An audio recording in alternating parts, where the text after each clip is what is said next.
Parce que si vous aviez de la foi comme un grand décénévé, ça ne demande pas une grande foi, mais ça demande seulement une petite foi. Parce qu'avec la grande foi, tu seras orgueilleux. Alors que la foi, on doit vivre la puissance de la foi. Parce que la foi, c'est un mystère. La foi, c'est un mystère. Parce que c'est par la foi que tu peux... Moutou Moussa n'a pas pensé. N'a pas pensé au doute. Mais n'a pas esprit, c'est là où la parole habite. Paul a dit, ma parole et ma prédication ne reposaient pas sur les discours persuasifs de la sagesse, mais c'est une démonstration. Quand on dit la démonstration, donc, qui veut dire, il convertissait la parole en puissance. C'est une démonstration d'esprit et de puissance. Pour vivre la puissance de Dieu, pleine de grâce. La parole est habitée parmi nous, pleine de grâce. Et Tonda Nangolou, l'Ilobana, c'est Jésus. Qui veut dire le Jésus, oh yo yo là. Parce que Dieu n'aime pas Moutou alelaka. Et pas il ensemble alelaka. Fini, place aux gens qui fini là. Parce que là, nous on a une solution à mais la solution est au nom de Jésus. Au nom de Jésus, la solution est télémina vina yona kombo na Yesu. Parce que tu peux convertir tout. Donc, l'Ikambo est télémina parce qu'il est question maintenant des têtes et de l'esprit. Qui veut dire, bien-aimé dans le Seigneur, vraiment, Nzambe apambola yo muto su libaku ya kolanda biso na mama oyo et ozolanda biso liboso ya etando et kenayo vraiment Nzambe amona yo Nzamba apambola. Là c'est votre humble serviteur le révérend pasteur Edo Joseph.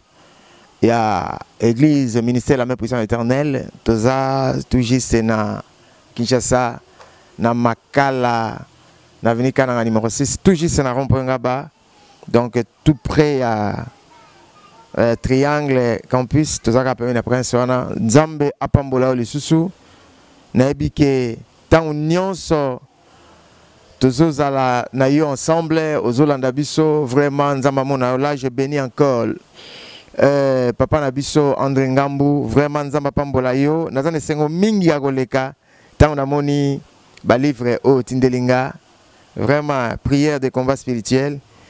Ezapé enseignement oyo séminaire tozo banda mercredi oyo donc sur les combats spirituels tu as expliqué pour le peuple de Dieu vraiment n'ebike oyo ko enrichir sous connaissance makasi c'est tout na bana na Nzambe et kozala malamu mingi vraiment Nzamba pambola yo papa André Ngambo longo na libota mobimba Nzambe amona bino pe musala zali ko sala vraiment et que ne liboso chaîne et que ne liboso Nzambe apambola yo apambola pe libota mbape na pamboli Isaac Zola, Nzamba Monayo, les grands caméramans, Nzambe Aselo Bolamu.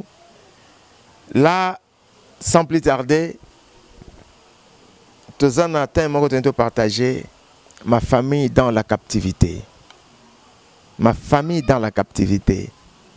Je crois à la prochaine Torota là sur le famille vendue au diable. Ma famille dans la captivité. Tant tout le monde en captivité dit Eliniko Bukangami, li bota na kati ya Bukangami, qui veut dire Toko Beng Toko Loba na kati ya captivité qui veut dire servitude, être soumis na kati ya servitude de moko boy quelconque. Tout le monde a lelo, il y a tant de problèmes mais le kanakati ya mabota na biso. Okonokuta li bota mususu. Donc ba na mona li boso tina suka. O aliboso ameka kotanga simbate yami balé pas meke simbite yami ça te pas meke simbite bango nyo so vie uniforme. Il y a tant de problèmes o ezana kati ya libota mabotango vraiment sans plus tarder autant en Jérémie 35 verset 3 le premier verset la parole fut adressée à Jérémie de la part de l'Éternel au temps de Joachim fils de Josia roi de Juda, en ces mots, va à la maison de Rekabit et parle-leur. Tu leur conduiras à la maison de l'Éternel, dans une des chambres, et tu leur offriras du vin à boire.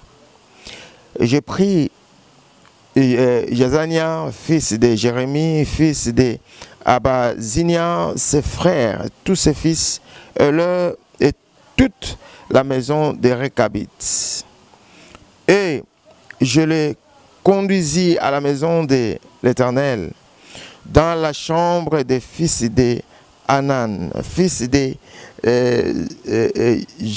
Jigdalia, homme de Dieu, près de la chambre des chefs, au-dessus de la chambre de Maséja, fils de Chalu, garde du Séi. J'ai mis devant les fils de la maison des Récabites des coupes pleines de vin et le calice, et je leur dis, buvez du vin. Mais ils répondirent, nous ne buvons pas de vin, car Jonadab, fils de Récab, notre père nous a donné cet ordre. Vous ne boirez jamais de vin, ni vous, ni vos fils, et vous ne bâtirez point de maisons, vous ne sèmerez aucune semence, vous ne planterez point de vignes, et vous n'en posséderez point. Mais vous habiterez sous des tentes toute votre vie, afin que vous viviez longtemps dans le pays où vous êtes étrangers. Nous obéissons à tout ce que nous a prescrit Jonadab, fils de Récab, notre père. Nous ne buvons pas de vin pendant toute notre vie, nous, nos femmes, nos fils et nos filles. Nous ne bâtissons point de maisons pour nos demeures, et nous ne possédons ni vignes, ni champs, ni terre ensemencée. Nous habitons sous des tentes et nous suivons et pratiquons tout ce que nous a prescrit Jonadab, notre père. Bien-aimé dans le Seigneur, totali awa banaya Récabit. Bana Récabit, Jérémie, nzamba si Jérémie abi matana ndaku ya Récabit. Kuna kende sala makambo na webisa yo. Tanga komi kuna nzamba bisabi sangisa bango. Sangisa bango, pesa bango. Eloko esengeli pesa bango masanga, pesa bango vin. Bible lobi ke Jérémie atondisi ba coupe na ba vin na ba calice. Abengi bango abibomela. Habité bisoto melakate par ordre landa libota mobimba par ordre ya Récab. Abi kuna babi toko melate toko vanda to ba instruction batikela bango bako vanda na banda kwa biente bako posséder ba mabelete bako za na place ya malamu te, donc bafo vanda na kata batante peut ba vivre longtemps, tala batu na kata ya captivité. Il y a une histoire encore, on écoute histoire ya Gédéon. Bible zolobake nzambe ange abimeli Gédéon abengi vaillant héros. Gédéon a gagné au vaillant héros yande nini. Abi l'Éternel est avec toi. Gédéon a dit que c'est lamenté. Ange abi kende bunisa ba madianite frappé bango. Abi avec quoi na nini nzambe sabi nazana yo abi nous sommes la famille la plus pauvre à Manassé. Yoka kolela Gédéon. Et je suis le plus petit dans notre famille. Donc, le chèque, il y a des pauvres. Les premiers, la pauvreté. Pour les premiers, il y a 49%. Mais les chèques, il y a 1%. Soit 10%. Et nous sommes la famille la plus pauvre. Bien aimé, il y a des complications dans votre famille. Il y a des choses dans votre famille. Les lobes, vous vivre pas si à cause ya makambo moko salema kaseri moko boye et kanga bino nyonso na kati esclavage parce que tant tozo mona captivité donc bato moko bazo vivre na kati esclavage na servitude moko quelconque. Ma famille dans l'esclavage, libota nanga. Bien-aimé, il le temps maintenant na kati ya mabota to lamuka. C'est pour cela awa tozaka mingi na journée moko mardi longue ezaka prière famille. To yaka en famille, to yaka en masse pona ko bondela, to le nzambe ke Seigneur, kangola libota nangai. Kangola libota nangai. Na kumisi nzambe papa André Ngambo tendelinga ba livre ya prière à combat spirituel. Les problèmes ya combat spirituel. Parce que famille ezana kati ya bokanga mina kati ya cage. Bokanga mabino nyonso sika moko. Bien aimé, tout le monde a kamabote belé, papa a somba lupango. Mais bana nyonso baza wana. Moi na liboso avant la place wana, de muta bima zate akende quelque part, asala ta vie ne moko bouye quelconque. Mais pourquoi bino nyonso boza kaka? Emso a se retrouver na poto mais makamo simba kate pona nini? Parce que er nyonso zolo taka nazana kini, nazana kata lupango na biso. Batenga ba papa nazo na lota kaka mikolo nyonso nazana kata lupango na biso kuna na esika bouye. Mokono kuta lupango na pesa ta na position te.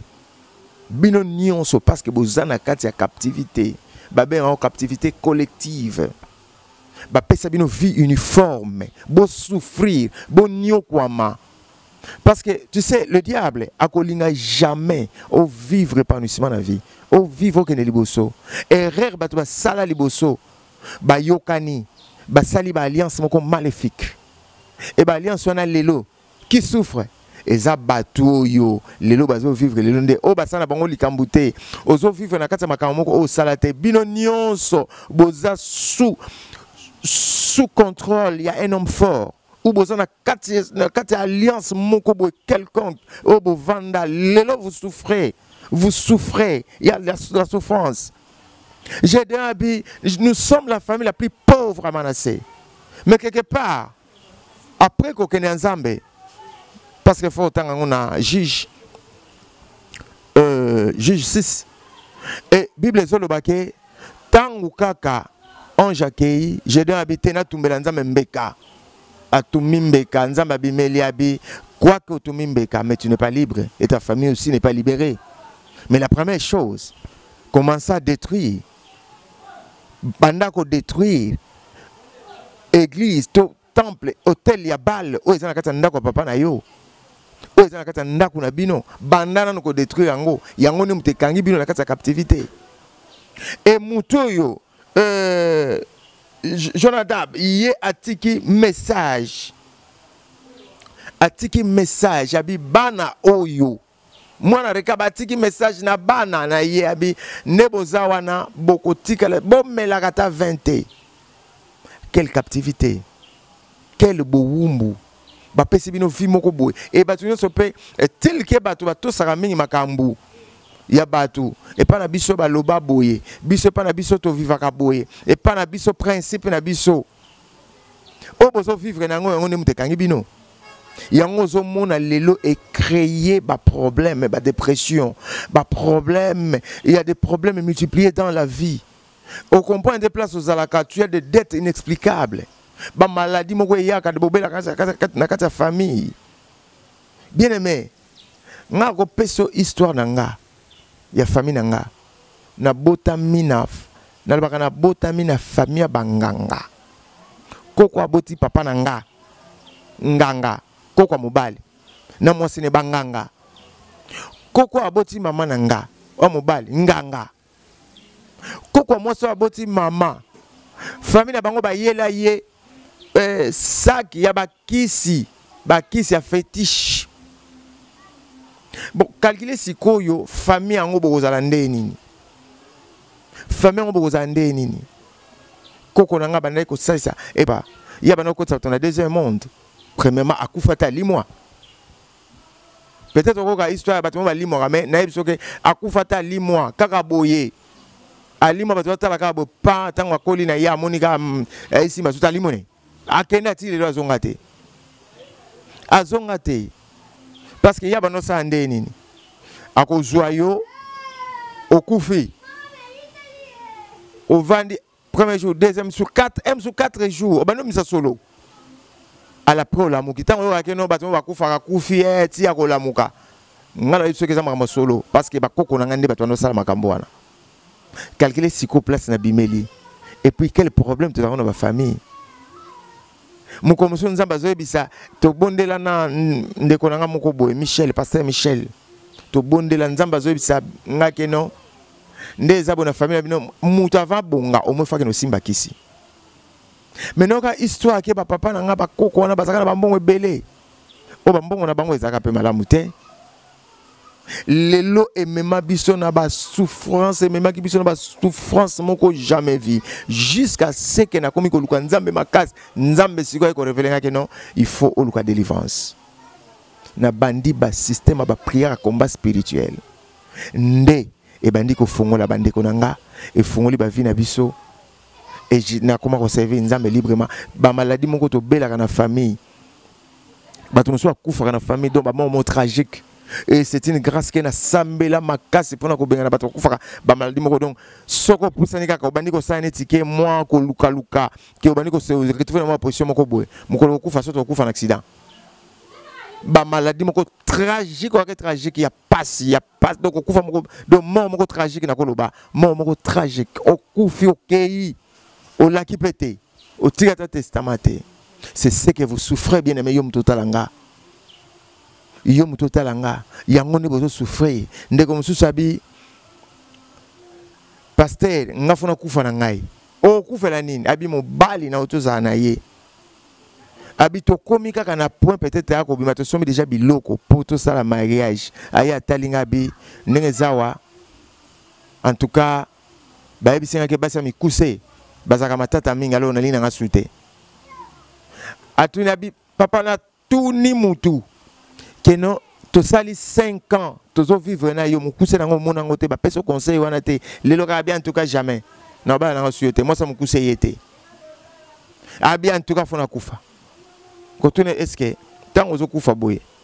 O tige loko nini? O eloko te. O tige bon na banque o te. Est-ce que na famille na bino yana liboso nde nini? O abala o te. Abotaka kazaka na kuna ndako. Bo mi balé. Baza 5 filles. C'est 5 filles. C'est 5 filles. Attends, moi, quoi, balaté. C'est bon, yo, si on est ça n'a problème. Alors, Lucas délivrance. Tant que la délivrance, c'est que vous allez bala qui toko. Ma famille dans la captivité. Vous vivre dans la souffrance. Mon bino nyonso. Il est temps maintenant de décision à Kobima. Na kata cage au Bokota. Il est temps au Bima. Nzambe na kosungayo. Vraiment que Dieu te bénisse. Je sais que semaine prochaine, tu vas développer le sous parce que tu introduire, mais tu vas développer ma famille dans la captivité. Tu introduis parce qu'il y a un temps que Nzambe a sala kabula munaye. Vraiment Nzamba pambola, papa André Ngambo. Vraiment na sepeli makasi kandi na lobike ba livre na zui yango. Yango yo. Soko za na posa nanga bien aimé obenginga na plus 243 89 80 67 925 plus 243 89 80 67 925. Vraiment on a un numéro nanga au benga même na WhatsApp na Facebook au betika ka Edo Joseph Masebo au monanga. Vraiment nzamba pambola obisiko zali mutozo landangai et na pamboli équipe union son nenge ndeko Isaac Zola ndeko merveille ko dituka nzamba pambola bango mingi parce que basa musala kitoko makasi et na pamboli l'apôtre Paul wazali mwana nanga molimo et Samuel Mpia pe équipe nyonso zo travailler na ngai na kata musala nzambo kaka ndeto zo lobake l'œuvre de Dieu ce que nous soutenir place ya ko soutenir nde awa place ya ko chama kamunde place ya ko semende na kata musala oyo. Cette œuvre a besoin de soutien. Il y a pour ça soutien. On a pour ça pendant que bâtiment va soutenir biso pour être musala parce que elongo na yo musala o na Yesu Masia nkolo na biso apesi biso batunde bino o boko ko soutenir œuvre oyo pour ekende liboso na kombo na Yesu Masia et que Dieu te bénisse abondamment. Vine kende liboso makamunyo se simba o simba te simba na pesi le numéro plus 243 89 80 67 925 Nzamba Pambola. Je sais que la semaine prochaine tu vas approfondir ma famille dans la captivité. Que Dieu te bénisse. Amen.